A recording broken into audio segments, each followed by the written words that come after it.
এর প্রতিষ্ঠা বার্ষিকী উপলক্ষে জেলায় জেলায় র্যালি, নির্বাচন বানচালের চেষ্টা হলে দাঁত ভাঙা জবাবের হুঁশিয়ারি, নেতাদের উস্কানিতে পা না দেওয়ার আহ্বান। ক্যাম্পাসে ক্যাম্পাসে ছাত্র সংসদ নির্বাচনের উত্তাপ, শেষ হলো রাকসুর মনোনয়নপত্র বিতরণ, জাকসুতে জমজমাট প্রচারণা। 11 সেপ্টেম্বর জাকসুর ভোটার তালিকা প্রকাশ। অচলাবস্থা কাটিয়ে স্বাভাবিক হচ্ছে চট্টগ্রাম বিশ্ববিদ্যালয়, 3 দিন পর ক্লাস পরীক্ষা চালু। কৃষি বিশ্ববিদ্যালয়ের প্রশাসনিক কার্যক্রম শুরু, 7 দিনের মধ্যে হল খোলার আশা। কক্সবাজারের বাঁকখালী নদীর তীরে উচ্ছেদ অভিযানে স্থানীয়দের বাধা, পিছু হটল প্রশাসন, প্রভাবশালী মহলের হস্তক্ষেপ দেখছে বিআইডব্লিউটিএ। এবং নৌবাহিনী দায়িত্ব নেয়ার পর চট্টগ্রাম বন্দরের নিউ মোরিং টার্মিনালের কাজে বেড়েছে গতি, কন্টেইনার ওঠানামায় রেকর্ড, 1 মাসে 1,22,000 কন্টেইনার হ্যান্ডলিং।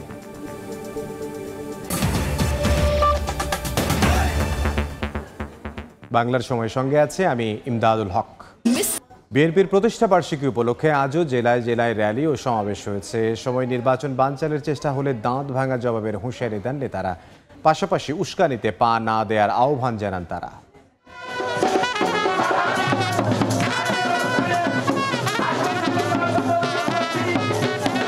দেশের বিভিন্ন জেলায় বর্ণাঢ্য আয়োজনের মধ্য দিয়ে বিএনপির ৪৭তম প্রতিষ্ঠাবার্ষিকী উদযাপন করলেন দলটির নেতাকর্মীরা। বুধবার দুপুরে নাসিরনগর সরকারি কলেজের সামনে থেকে একটি র্যালি বের করেন বিএনপি নেতাকর্মীরা। এ সময় পতাকা, ব্যানার, ফেস্টুন দিয়ে স্লোগানে মুখর হয়ে ওঠে রাজপথ। আনন্দ মিছিলে নামে নেতাকর্মীদের ঢল। এই প্রতিষ্ঠা বার্ষিকীর মাধ্যমে আগামীতে আমরা এই সদর 3 আসনে ধানের শীষের প্রতীকে জয়লাভ করে একটি সরকার গঠন করব। আমরা রাজপথে আছি, নির্বাচনের আগ পর্যন্ত আমরা আমাদের আন্দোলন চালিয়ে যাব। এদিকে নির্বাচন বানচালের চেষ্টা করলে ষড়যন্ত্রকারীদের দাঁত ভাঙা জবাব দেয়া হবে বলে মন্তব্য করেন বিএনপি নেতারা। জনগণের অধিকার আদায়ে বিএনপি সবসময় সোচ্চার বলে জানান তারা। ফেব্রুয়ারি মাসে বাংলাদেশের ত্রয়োদশ নির্বাচন, জাতীয় নির্বাচন অনুষ্ঠিত হবে। কোন চক্রান্ত ষড়যন্ত্র করে সেই নির্বাচনকে বুন্ডন করার ক্ষমতা আমরা কোনো টিআর কোনো কিছু চাই না। আমরা চাই গণতান্ত্রিক পদ্ধতিতে দেশের জনগণ ভোট দিবে, তাকে খুশি তাকে ভোট দিবে। এই দেশে নির্বাচন বানচাল করার একটা হীন প্রচেষ্টা শুরু করেছেন। তার ইঙ্গিত নুরুল হক নুরুকে আহত করে হসপিটালে পাঠানো এবং বিভিন্ন কায়দায় আওয়ামী লীগকে আবার পুনর্বাসন করার হীন প্রচেষ্টার বিরুদ্ধে আপনাদেরকে এই প্রখর রৌদ্র উপেক্ষা করে যারা এসেছেন তাদের কাছে অনুরোধ রইল, কমিটি বড় বিষয় না, বড় বিষয় আপনারাই যেদিকে থাকবেন সেদিকেই কমিটি। এ সময় কোনো উস্কানিতে বিভ্রান্ত না হয়ে সবাইকে সজাগ থাকার আহ্বান জানান বিএনপি নেতারা। কনক আজাদ, সময় সংবাদ। এবার ছাত্র সংসদ নির্বাচনের খবর।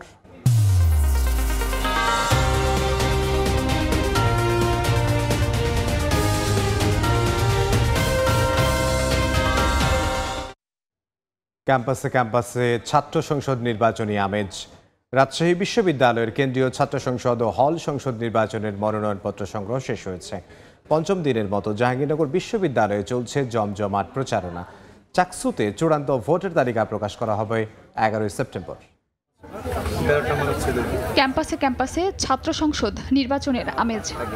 কেন্দ্রীয় পরিষদের সমাজসেবা 3বারের মতো সময়সীমা বাড়ানোর পর রাজশাহী বিশ্ববিদ্যালয় কেন্দ্রীয় ছাত্র সংসদ, রাকসু, হল সংসদ ও সিনেট ছাত্র প্রতিনিধি নির্বাচনের মনোনয়নপত্র বিতরণ কার্যক্রম শেষ হয় বিকেল 5টায়। কেন্দ্রীয় সংসদ ও সিনেট ছাত্র প্রতিনিধি পদে এ পর্যন্ত 466 জন মনোনয়নপত্র উত্তোলন করেন। আর হল সংসদে অন্তত 700 মনোনয়নপত্র নিয়েছেন প্রার্থীরা। নির্বাচন কমিশন জানায় তফসিল অনুযায়ী বাকি কাজ সম্পন্ন করা হবে। আমাদের যেটা অধিকার সেটা আমরা পাচ্ছি, হচ্ছে আমরা ভোট দিতে পারতেছি এবং নির্বাচনও করতে পারতেছি। আমার খুব ইচ্ছা আর কি আমি নারীদেরকে নিয়ে কাজ করব, তাদের বিভিন্ন সুযোগ সুবিধা, তাদের সমস্যাগুলো শুনে আমি তাদেরকে নানা ধরনের সুযোগ সুবিধা দিতে পারবো, বিশেষ করে সেফটি যে বিষয়গুলো। আমরা নবীন শিক্ষার্থী, আমাদের যে দৃষ্টিভঙ্গি রয়েছে, আমাদের যে নেতৃত্ব রয়েছে সেটা হচ্ছে এখানে আমরা ফুটিয়ে তুলব। আগামীকাল থেকে হচ্ছে মনোনয়নপত্র দাখিলের কাজ শুরু হবে।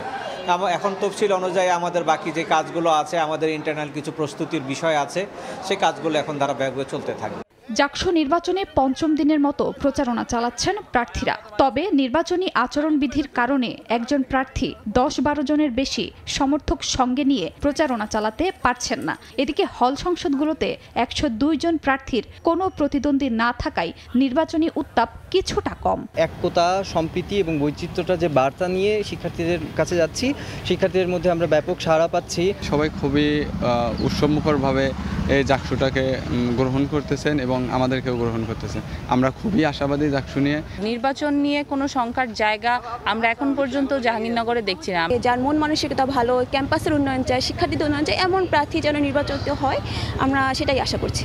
এদিকে চাকসু নির্বাচনের খসড়া ভোটার তালিকা প্রকাশ করা হয় 1 সেপ্টেম্বর। ভোটার তালিকায় বিভিন্ন অসঙ্গতি নিয়ে সামাজিক যোগাযোগ মাধ্যমে শুরু হয় আলোচনা সমালোচনা। পরে চাকসু নির্বাচন কমিশনার ডক্টর মনিরুদ্দিন জানান, ভোটার তালিকা সংশোধন করে 11 সেপ্টেম্বর চূড়ান্ত ভোটার তালিকা প্রকাশ করা হবে।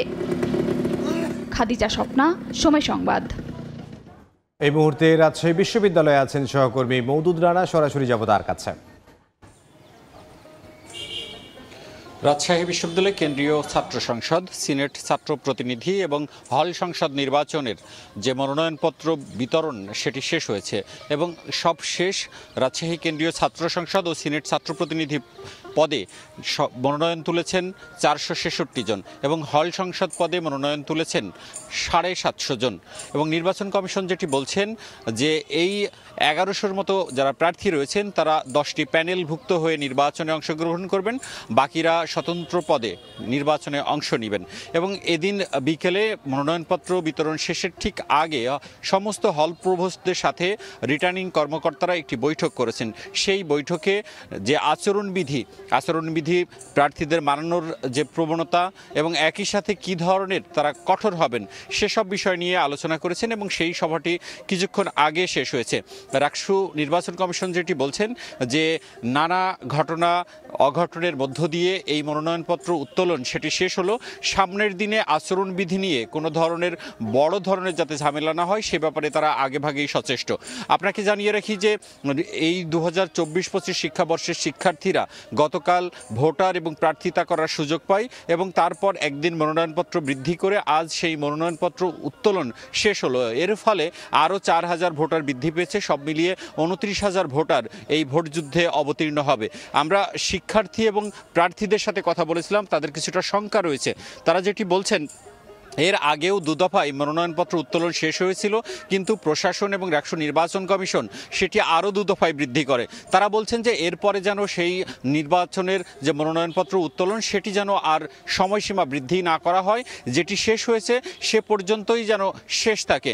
এবং আমরা এ নিয়ে কথা বলেছিলাম রাকসু নির্বাচন কমিশনের সাথে। তারা বলছে এরপর আর কোনোভাবেই তফসিল পুনর্বিন্যাস করা হবে না এবং নতুন করে মনোনয়নপত্র উত্তোলন করার সেই সুযোগ আর তারা দিতে চান না।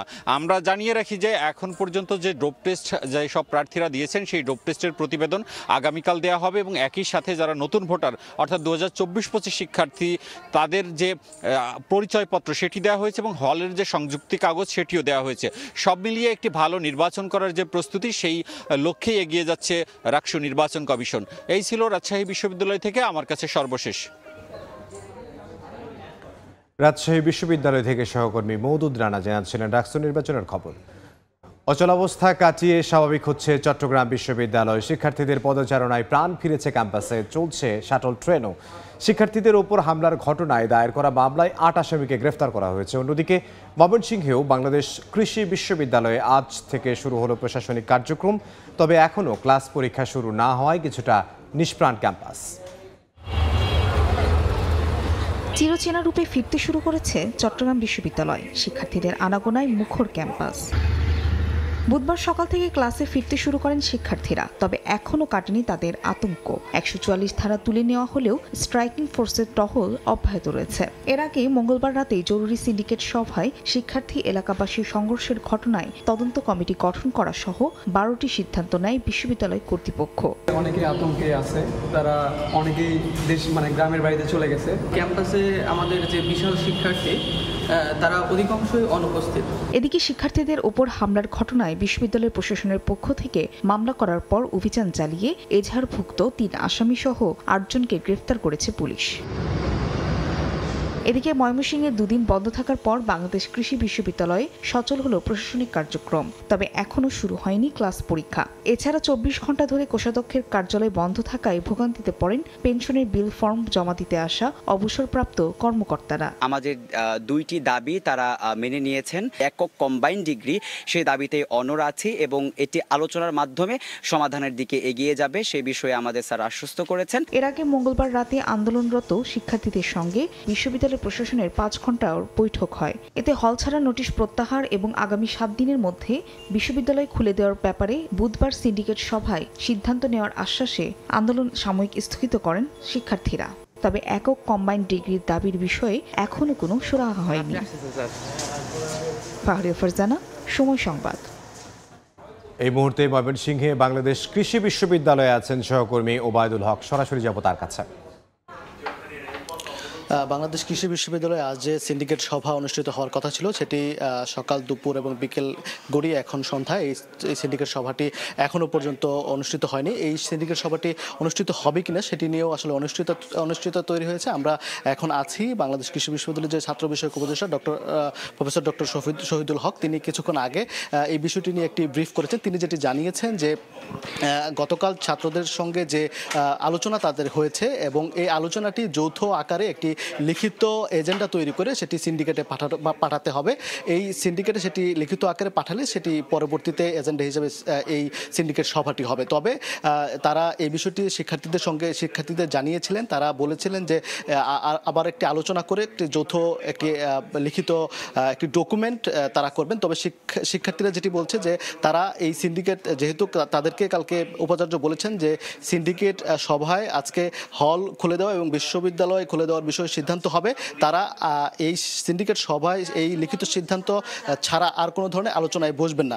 এটি নিয়ে বারবার শিক্ষার্থীদের সঙ্গে এই নিয়ে কথা বলা হয়েছে। তারা আবারও এই কোনো ধরনের আলোচনায় বসতে নারাজ, যার ফলে আজকে এখনো পর্যন্ত সেই সিন্ডিকেট সভাটি কিন্তু এখনো পর্যন্ত হয়নি।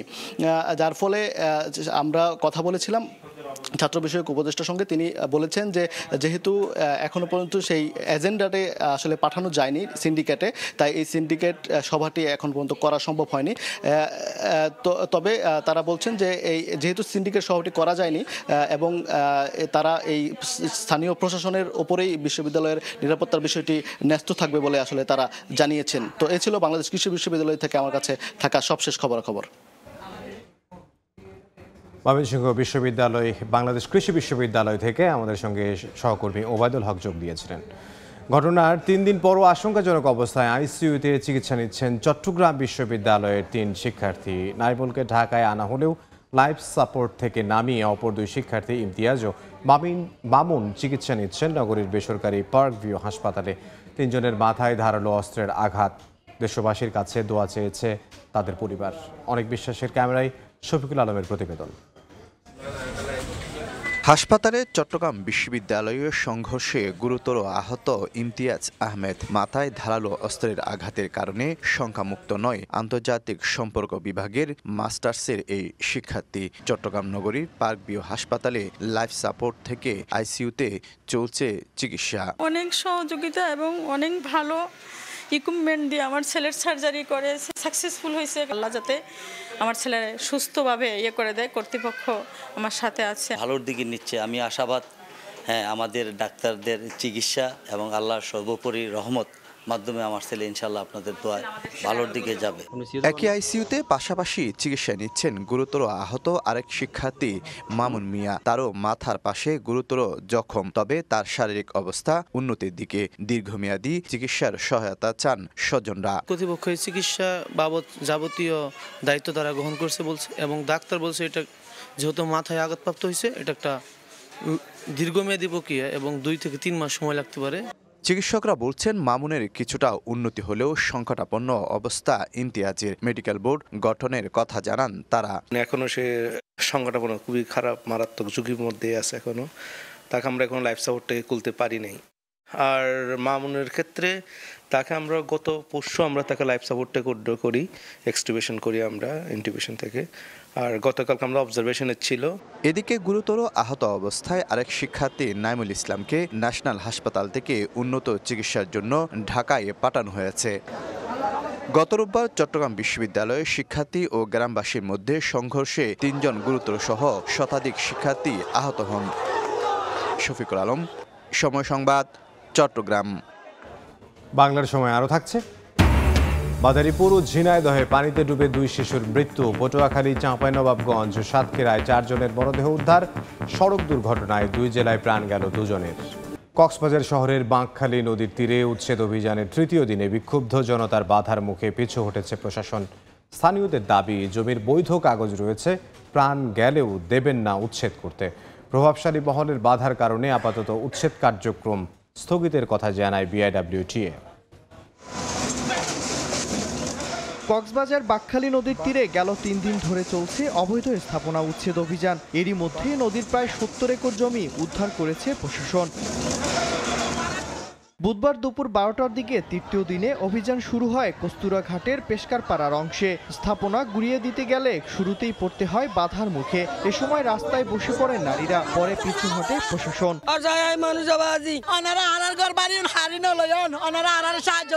নদীর পাড়ের অংশ দিয়ে উচ্ছেদ কার্যক্রম পরিচালনা করতে যায় প্রশাসন। সেখানে জড়ো হন দখলদাররা। এ সময় আইন শৃঙ্খলা বাহিনীর সদস্য উপস্থিত থাকলেও এক পর্যায়ে নদী পার হয়ে প্রশাসনের সামনে চলে আসেন নারীরা।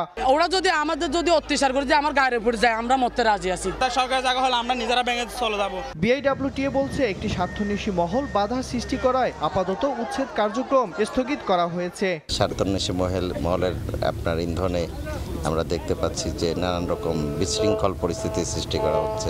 বাঁকখালী নদীর সীমানায় থাকা দখলদারদের 4 মাসের মধ্যে উচ্ছেদ ও দূষণ রোধে ব্যবস্থা নিতে গেল 24 আগস্ট নির্দেশ দেয় হাইকোর্ট। সময় সংবাদ, কক্সবাজার। পরিচালিত চিটাগং ড্রাই ডক দায়িত্ব নেয়ার মাত্র 2 মাসের মাথায় অগাস্টে চট্টগ্রাম বন্দরের new mooring container terminal 1,22,000 container handling হয়েছে।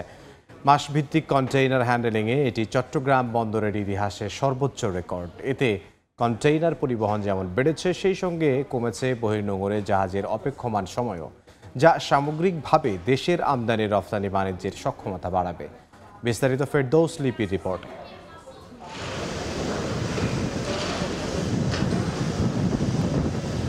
গত 7 জুলাই চট্টগ্রাম বন্দরে নিউ মোরিং কন্টেনার টার্মিনাল পরিচালনার দায়িত্ব দেওয়া হয় বাংলাদেশ নৌবাহিনী পরিচালিত চিটাগং ড্রাই ডক লিমিটেডকে। দায়িত্ব নেওয়ার পর থেকে এনসিটিতে প্রতিদিন গড়ে 3,500-এর বেশি কন্টেনার হ্যান্ডেলিং করা হচ্ছে, যা আগে ছিল 2,500-এর মতো।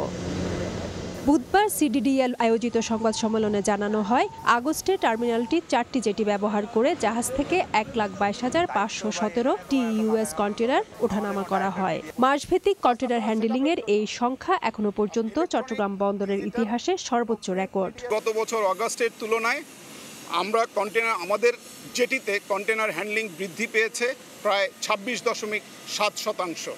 দক্ষতার সঙ্গে কন্টেনার হ্যান্ডেলিং করায় টার্মিনালে জাহাজের গড় অবস্থান কমার পাশাপাশি কমেছে বহির্নোঙরে জাহাজের অপেক্ষার সময়ও। আমরা দায়িত্ব নেওয়ার পর থেকে জাহাজের টার্নারাউন্ড টাইম 61 ঘন্টা থেকে কমিয়ে 57 ঘন্টায় নামিয়ে এনেছি। জাহাজ হ্যান্ডেলিং সক্ষমতা বৃদ্ধি পেয়েছে, ফলে বহির্নোঙরে জাহাজের ওয়েটিং টাইম উল্লেখযোগ্যভাবে হ্রাস পেয়েছে। 2024-25 অর্থবছরে এই টার্মিনালে 12,81,000 TEUS কন্টেনার হ্যান্ডেলিং হয়। ফেরদৌসলিপি, সময় সংবাদ, চট্টগ্রাম। মাদারীপুর ও ঝিনাইদহে পানিতে ডুবে 2 শিশুর মৃত্যু হয়েছে। পটুয়াখালীতে নদী থেকে অটোরিকশা চালক সহ 2 জন, চাঁপাইনবাবগঞ্জে পুকুর থেকে 1 গৃহবধূ এবং সাতক্ষীরা থেকে 1 জনের লাশ উদ্ধার করা হয়েছে।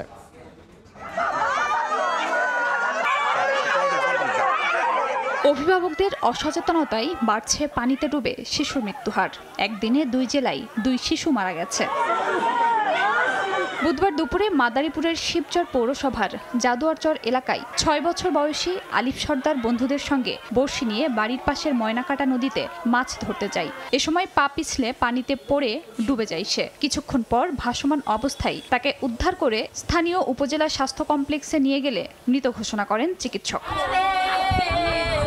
একই দিন সকালে ঝিনাইদহের মহেশপুরের গাড়াবাড়িয়া এলাকার 2 বছর বয়সী সীমান্ত বাড়ির পাশে ফুটবল খেলছিল। এ সময় বাড়ির পাশের গর্তে পড়ে তার মৃত্যু হয়। পটুয়াখালীতে ডিবির ধাওয়া খেয়ে লোহালিয়া নদীতে ঝাঁপ দেন তুহিন নামে এক যুবক। পরে মঙ্গলবার মধ্যরাতে লোহালিয়া সেতুর নিচ থেকে তার লাশ উদ্ধার করা হয়। এদিকে সদর উপজেলার ভুরিয়া এলাকায় নিখোঁজের একদিন পর অটোরিকশা চালক রেজাউলের মরদেহ উদ্ধার করা হয় সকালে। সাতক্ষীরার আশাশুনি উপজেলার চুমুরিয়া গ্রাম থেকে বিজন কুমার দে নামে একজনের মরদেহ উদ্ধার করা হয়। খাদিজা স্বপ্না, সময় সংবাদ। বেপরোয়া গতি ও ট্রাফিক আইন না মানায় আজও সড়ক দুর্ঘটনায় 3 জেলায় মৃত্যু হলো 4 জনের। সিরাজগঞ্জের সদরে স্পিড ব্রেকার ও স্থায়ী ট্রাফিক পুলিশের অভাবে মারা গেলেন পথচারী। মাদারীপুরে মোটরসাইকেলের বেপরোয়া গতি প্রাণ নিল আরোহীর। অন্যদিকে অরক্ষিত রেল ক্রসিংয়ের কারণে গাজীপুরে মৃত্যু হলো আরও 2 জনের।